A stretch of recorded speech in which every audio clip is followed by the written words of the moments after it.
नमस्कार, आप देख रहे हैं एसपीएन 9 न्यूज और मैं हूं आपके साथ मनीष कुमार सैनी। दिल्ली की सियासत में सियासी हलचल मची हुई है क्योंकि अब नई मुख्यमंत्री के तौर पर आतिशी मरलेना ने सीएम पद की जिम्मेदारी संभाल ली है और ऐसे में उनके सीएम बनते ही सियासी हलचल और भी ज्यादा बढ़ती हुई नजर आ रही है क्योंकि देखा जा रहा है जिस तरह से भारतीय जनता पार्टी लोकसभा चुनाव में दिल्ली की 7 सीटों पर कब्जा कायम करने में कामयाब होती हुई नजर आई, ठीक उसी प्रकार से भारतीय जनता पार्टी आगामी विधानसभा चुनाव को लेकर रणनीतियां बनाती हुई नजर आ रही है। वहीं कहीं ना कहीं अब सीएम पद की शपथ लेने के बाद आतिशी किस तरह से इस जिम्मेदारी को संभालती हुई नजर आएंगी, दिल्ली की राजनीति में क्या कुछ फेरबदल उनके द्वारा किए जाएंगे और किस तरह से वो भारतीय जनता पार्टी को चैलेंज देती हुई नजर आएंगी, इन तमाम सवालों का जिक्र यहाँ पर उठता हुआ नजर आ रहा है। और ऐसे में इन तमाम सवालों के जवाब तलाशने के लिए हमारे साथ मौजूद हमारे वरिष्ठ सहयोगी अमन सर मौजूद हैं। सर, बहुत बहुत स्वागत है आपका। सर, किस तरह से देखते हैं दिल्ली की नई मुख्यमंत्री के तौर पर आतिशी ने अपना पदभार संभाला है और अब ऐसे में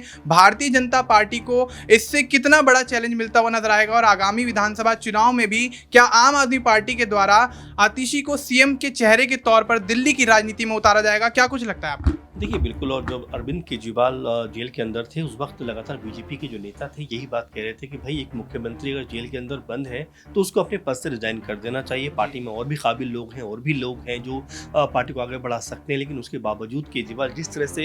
ये ठान कर बैठे हैं कि मुख्यमंत्री तो मैं ही रहूँगा, तो केजरीवाल जैसे ही जेल के बाहर आते हैं, रिहा होते हैं, जमानत मिलती है, सबसे पहला काम वो यही कहते हैं कि भाई अब बहुत हो गया, मेरे ऊपर इतने सारी बंदिशें लगा दी गई हैं, उसके अच्छा तो ये है कि मैं सीएम पद से रिजाइन कर देता हूँ। तब कहीं जाकर पूरी कवायद शुरू हुई और आतिशी के नाम पर मोहर लगी। अब यहाँ से आतिशी के लिए एक नया अध्याय शुरू हो गया क्योंकि अब तक वो कई अहम पदों पर काम कर चुकी हैं, लेकिन अब मुख्यमंत्री के तौर पर वो जिस तरह से आगे बढ़ना से शुरू होंगी, उसके बाद दिल्ली में किस तरह से वो काम करेंगी, किन किन नीतियों को लेकर आगे बढ़ेंगी। अरविंद केजरीवाल के ऊपर दिल्ली की जनता का भरोसा बहुत ज्यादा रहा है। अब देखिए, लगातार 3 बार से दिल्ली के मुख्यमंत्री रहे, तो ऐसे में आप समझिए कि आतिशी के ऊपर जिम्मेदारी बहुत ज्यादा है। किस तरह से इसको निभा पाएंगी, ये मेरे ख्याल से उनके सामने सबसे बड़ा चैलेंज होने वाला है। जी बिल्कुल। तो अब ऐसे में ये बड़ा चैलेंज कहीं ना कहीं आतिशी के सामने होता हुआ नजर आएगा और ऐसे में अब आम आदमी पार्टी आगामी विधानसभा चुनाव को लेकर जिस तरह से अरविंद केजरीवाल की जमानत के बाद से तैयारियां करती हुई नजर आई है, तो कहीं ना कहीं दिल्ली की राजनीति में आम आदमी पार्टी एक बार फिर से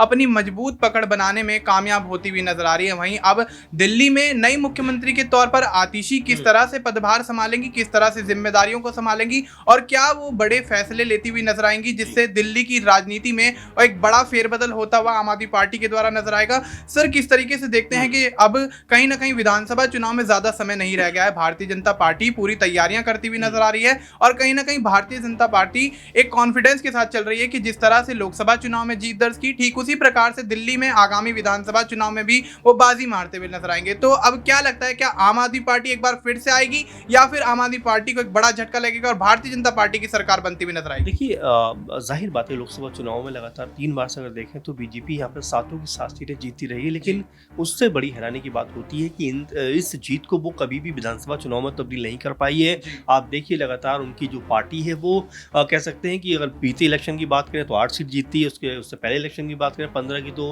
आई थिंक 3 सीटें जीत पाई थी। उससे पहले भले ही 32 सीटों पर सबसे बड़ी पार्टी थी, लेकिन उसके बाद से लगातार उनका प्रदर्शन बेहतर नहीं रहा है। वहीं लोकसभा चुनाव की बात करें तो तमाम तिकड़म बढ़ाने के बावजूद भी, चाहे आम आदमी पार्टी कांग्रेस का गठबंधन हो या और भी प्रत्याशियों के नामों पर चर्चा हो, सब कुछ मिलाकर भी कांग्रेस पार्टी और आम आदमी पार्टी एक भी सीट नहीं निकाल पाए। लेकिन यहाँ जब बात दिल्ली के मुद्दों की आती है, चाहे जो दिल्ली के आम लोग हैं उनकी बात आती है, तो यहाँ केजरीवाल से बेहतर उनको चेहरा नजर नहीं आता। आतिशी के नाम पर क्या वाकई लोग अब भरोसा करेंगे? क्या आतिशी अरविंद केजरीवाल की राह पर आगे बढ़ती हुई नजर आएगी? ये तमाम सारे सवाल है, लेकिन फिलहाल देखना यही होगा कि केजरीवाल की तरह क्या आतिशी काम कर पाएंगी, क्या लोगों को रिझा पाएंगी। अगर ऐसा कर पाती तो मुझे नहीं लगता कि बीजेपी कोई बड़ी टक्कर यहाँ पर आम आदमी पार्टी को देती हुई नजर आएगी। जी बिल्कुल। तो अब ऐसे में आतिशी अगर अपने सीएम पद की जिम्मेदारी को बखूबी निभाती हैं और अरविंद केजरीवाल की तरह ही काम करती हुई नजर आती हैं, तो बेशक वो दिल्ली की राजनीति में एक नया आयाम स्थापित करती हुई नजर आएंगी और उसके आधार पर कहीं ना कहीं विधानसभा चुनाव पर भी रणनीतियां बनती हुई नजर आएंगी। लेकिन देखा जाए तो जिस तरह से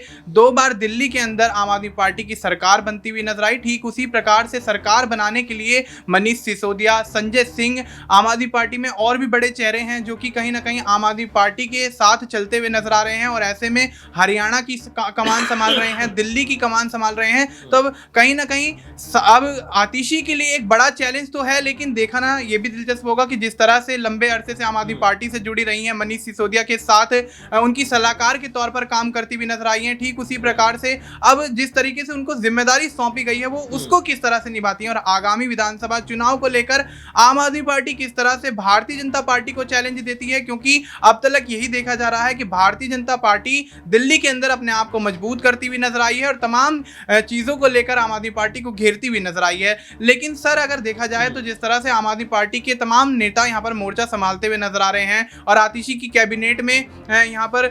तमाम बड़े चेहरों को यहाँ पर एक मौका दिया जाता है, मंत्री बनाया जाता है, और उसमें गोपाल राय का नाम भी आता है और उसमें और भी कई नाम आते हैं। लेकिन अगर देखा जाए तो ये कैबिनेट जो बनी है वो कैबिनेट क्या आगामी विधानसभा चुनाव को लेकर भारतीय जनता पार्टी की जो रणनीतियां हैं उनको फेल करती हुई नजर आएगी, और अगर ऐसा होता है तो आम आदमी पार्टी किस तरह से अपने सियासी भविष्य को तैयार करती हुई नजर आएगी? देखिए जाहिर बात है कि यहाँ पर अगर हम आतिश की बात करें और जो नया मंत्रिमंडल बना है उसकी बात करें, देखिए सब कुछ जो तय है वो आने वाले इलेक्शन को लेकर तय है, क्योंकि बहुत सारा ज़्यादा समय नहीं है। आपको याद भी हो केजरीवाल ने यही बात कही थी कि अगर चुनाव आयोग चाहे तो 2-3 महीने में चुनाव करा ले, और उसके बाद भी अगर मान लीजिए समय पर चुनाव भी होता है तब भी ये 6 महीने से भी कम का वक्त बचा है, 4 से 5 महीने के अंदर चुनाव होना है, जनवरी फरवरी के बीच में। तो यहाँ पर आतिशी के पास बहुत ज़्यादा समय नहीं है, बहुत ज़्यादा टाइम नहीं है कि मुख्यमंत्री रहते हुए कोई बड़ा परिवर्तन लाने का वो प्रयास करें। लेकिन हाँ, जो चीज़ें केजरीवाल सरकार ने अब तक इस्टेब्लिश की है और उन्हीं को सही तरीके से वो आगे बढ़ा पाएँ, क्योंकि आप देखिए लगातार जो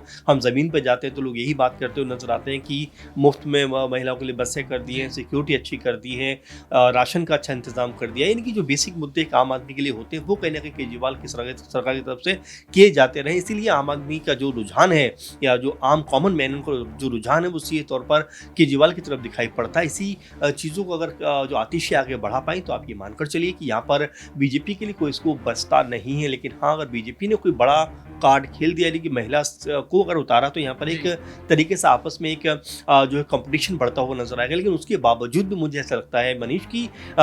जिस तरह से आम आदमी पार्टी यहाँ पर लगातार काम कर रही है, लोग लगभग संतुष्ट हैं। यहाँ पर बीजेपी का स्कोप कोई बहुत ज्यादा बनता हुआ नजर नहीं आ रहा है। जी बिल्कुल। तब ऐसे में भारतीय जनता पार्टी के लिए राह इतनी आसान नहीं है, लेकिन देखा जाए तो आतिशी के लिए भी एक बड़ा चैलेंज है, और ऐसे में इन तमाम मुद्दों पर जिस तरह से आम आदमी पार्टी काम करती हुई नजर आई, चाहे महिला के लिए बस सेवा का फ्री करना हो, जल का मुद्दा हो, बिजली का मुद्दा हो, तमाम ऐसे मुद्दे हैं जो आम आदमी से जुड़े होते हैं, और आम आदमी पार्टी उन्हीं मुद्दों को आधार बनाकर चुनाव लड़ती हुई नजर आई है। और अब आगे ये देखना होगा कि किस तरह से आम आदमी पार्टी एक बार फिर से विधानसभा के चुनाव में उतरती हुई नजर आएगी, और क्या कुछ वो रणनीतियां रहेंगी जिनके माध्यम से आम आदमी को या दिल्ली की जनता को आम आदमी पार्टी साधती हुई नजर आएगी। फिलहाल आप इस मुद्दे पर क्या कुछ कहना चाहेंगे? आप अपनी राय हमें कमेंट करके बता सकते हैं। बाकी देश और दुनिया से जुड़ी तमाम जानकारी के लिए आप देखते रहिए SPN9 न्यूज़।